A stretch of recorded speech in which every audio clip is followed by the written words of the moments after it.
Comment trouver une bonne affaire? C'est ce qu'on va voir dans cette vidéo et on voit ça tout de suite.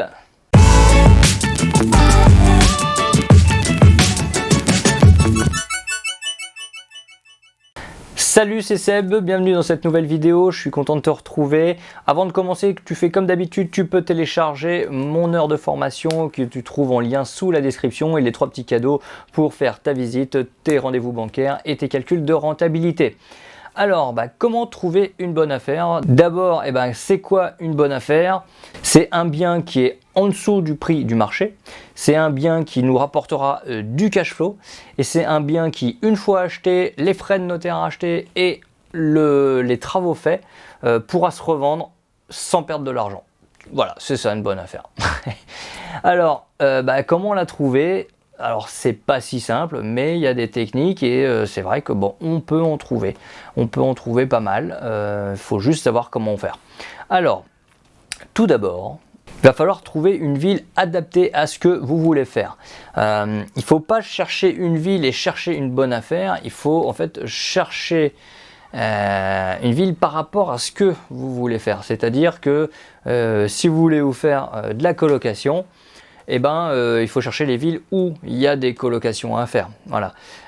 Si vous cherchez à faire de la courte durée, il faut chercher des villes qui soient attractives en touristes en fait.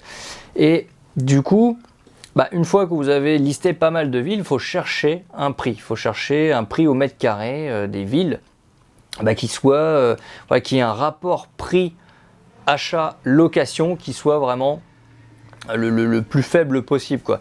C'est-à-dire que si vous achetez dans une ville comme Paris qui fait 10 000 € le mètre carré et par exemple vous achetez un studio à 10 000 € le mètre carré et puis que ce studio il se loue 700-800 €, c'est pas la même que si vous achetez dans une ville qui a moins de 2000 € le mètre carré et que le studio il se loue 300 € quoi, si vous voulez. D'un côté on va être 8 fois plus cher, enfin 5 fois plus cher, mais les loyers vont pas être 5 fois plus chers, hein. On va pas louer 1500 € le studio à Paris parce que c'est 5 fois plus cher à l'achat. Donc voilà, il faut faire vraiment un bon compromis entre la tension locative, le prix d'achat et le prix de location. Donc une fois qu'on a étudié le prix des villes, on va étudier les centres d'intérêt, ce qu'il y a dedans, s'il y a des hôpitaux, s'il y a des commerçants, s'il y a des entreprises qui logent des gens, s'il y a des sites touristiques. Voilà, pour définir, de toute façon, vous aurez déjà défini votre stratégie, donc il faut vérifier dans la ville s'il y a tous ces pôles d'intérêt que vous avez besoin. Donc je l'ai dit avant, mais il faut étudier donc la tension locative. Vous tapez sur Google tension locative des villes et puis vous notez le nom de la ville et il va vous donner un petit baromètre qui vous indique dans telle ville c'est tendu, les locataires ont du mal à trouver des appartements. Et à ce moment-là c'est super pour vous parce que si vous trouvez des villes où les locataires n'ont pas de difficulté à trouver un appartement, par contre les propriétaires ont des difficultés à louer, là c'est plus problématique. Donc il faut aller sur des villes où il y a de la demande. Une fois que vous avez ciblé donc votre ville, ce que vous faites, il va falloir aller sur les sites des agences immobilières, sur les agences immobilières en physique aussi.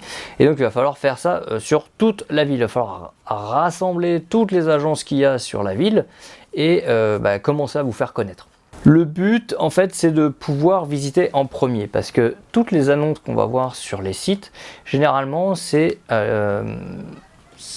des choses qui sont au prix du marché ou alors qui sont un peu atypiques et donc qui séduisent un petit peu moins les gens.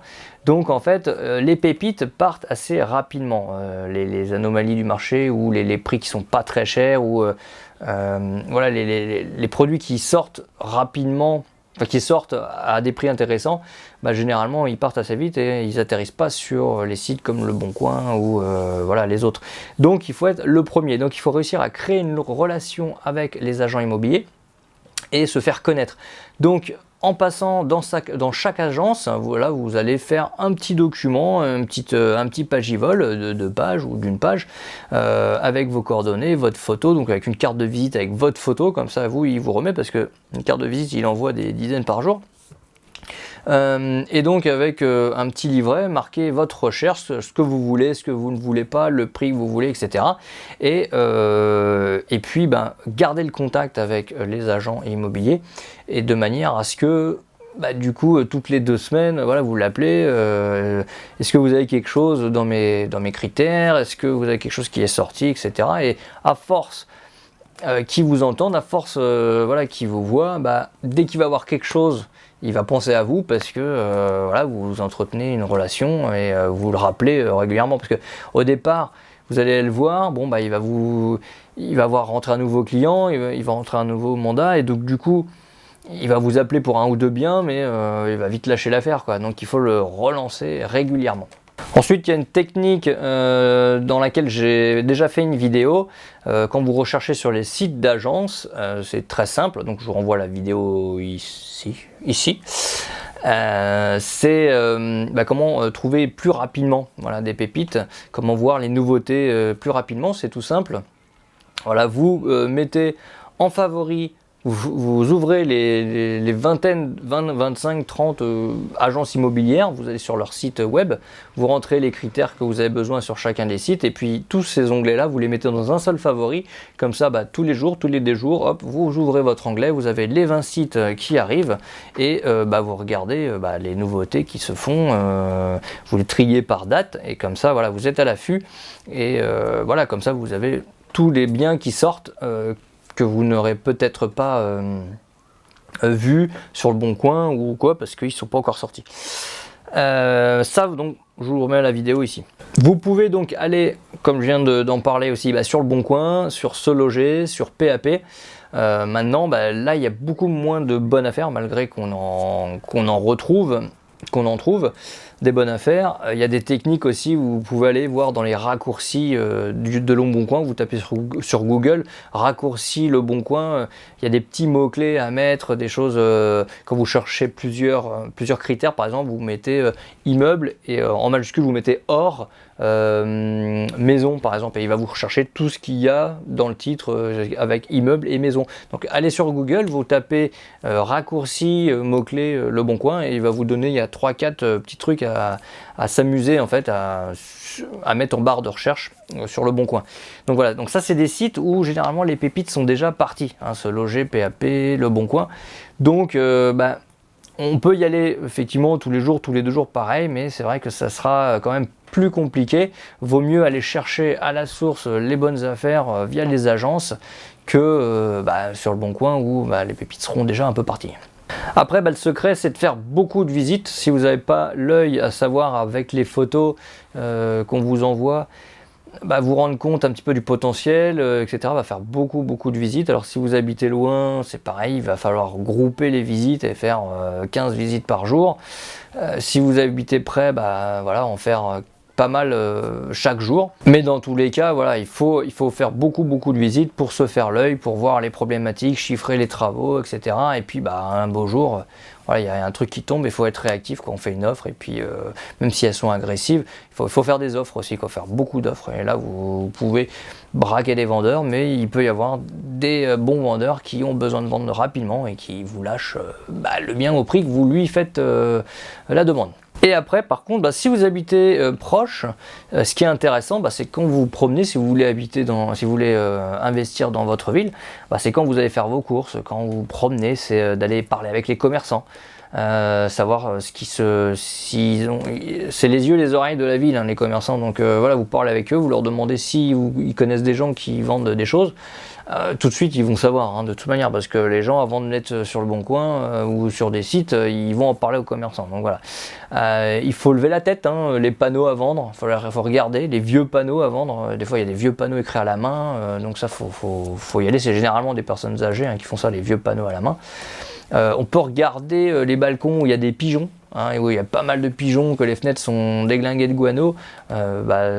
ça veut dire que c'est libre, hein. On peut aller voir les gardiens, hein, les gardiens de copropriété qui sont au courant de tout le monde, qui peuvent avoir des vieilles loges à gauche à droite qui sont libres depuis des années et puis qui servent pas, donc on peut trouver ça là-dessus aussi. Les vitres cassées, hein. Moi un jour je me promenais dans ma ville et j'ai vu sur un immeuble d'en face un carreau cassé, quoi. J'ai refait le tour, je suis rentré dans l'immeuble, j'ai parlé avec un voisin et il me disait qu'effectivement il y avait 2 appartes libres là-haut, bon, que la vendeuse elle voulait pas vendre parce qu'elle était en lien avec une agence, il fallait qu'ils refassent tout, enfin une usine à gaz. Bon, je n'ai pas été trop plus loin parce que je recherchais pas à cette époque-là, mais voilà. Comme quoi on trouve des choses facilement et rapidement. Il y a des techniques aussi, on peut imprimer des flyers avec voilà, recherche tel type d'appartement dans votre immeuble et donc allez faire du boitage, aller boiter des flyers sur les boîtes aux lettres si vous avez un petit peu de temps. Si vous avez moins de temps, une astuce de Gilles Grimm. Je vous invite à aller voir ces vidéos là sur justement les recherches les techniques de recherche d'appartements. C'est un fou furieux lui, hein. Si vous connaissez pas Gilles Grimm, allez voir qui c'est, parce que c'est un fou furieux. Et donc en fait il expliquait que la Poste, alors j'ai plus les chiffres, hein, mais je sais qu'ils envoyaient en fait pour 300 €, je dis une connerie, hein, mais ils envoyaient je sais plus combien, 10 000 ou 15 000 courriers, voilà, vous notez les noms de rues et vous pouvez envoyer 10 000 courriers avec ce que vous voulez écrit dessus pour voilà, 300 €, un truc comme ça, quoi. Donc si vous êtes en recherche active dans une ville en particulier, voilà, vous avez 15 000 boîtes aux lettres que vous pouvez boiter, donc voilà, s'il y a des gens qui vendent, vous êtes le premier sur le coup, parce que ils n'étaient peut-être pas prévu, enfin un peu comme les courriers qu'on reçoit des agences, hein, au final, hein, les Century 21, les machins qu'on reçoit dans la boîte aux lettres, là c'est pareil, je recherche, là c'est un particulier, donc ça peut peut-être amener plus ceux qui veulent vendre à venir vers vous que d'aller dans les agences. Donc voilà, pourquoi pas. Pourquoi pas, je pense que ça peut être une technique que je vais appliquer par la suite, quoi. Et après aussi, il y a des trucs un petit peu plus borderline, hein, c'est d'aller voir vraiment si vous avez des immeubles qui vous plaisent vraiment, et puis d'aller voir les propriétaires ou sonner toquer chez les voisins, demander s'il y a des gens qui payent pas les charges de copro, et puis aller voir ces gens-là en leur demandant s'ils veulent pas vendre, et puis que s'ils préfèrent pas vendre plutôt que d'aller en procédure avec la copro, quoi. Et à ce moment-là, vous pétez le prix, quoi. Vous leur dites voilà, vous devez tant à la copro, moi je vous admettons il a 50 000 € de dette, le mec. Bon je lui dis voilà, vous devez 50 000 € à la copro, j'achète votre appartement à 70 000 par exemple.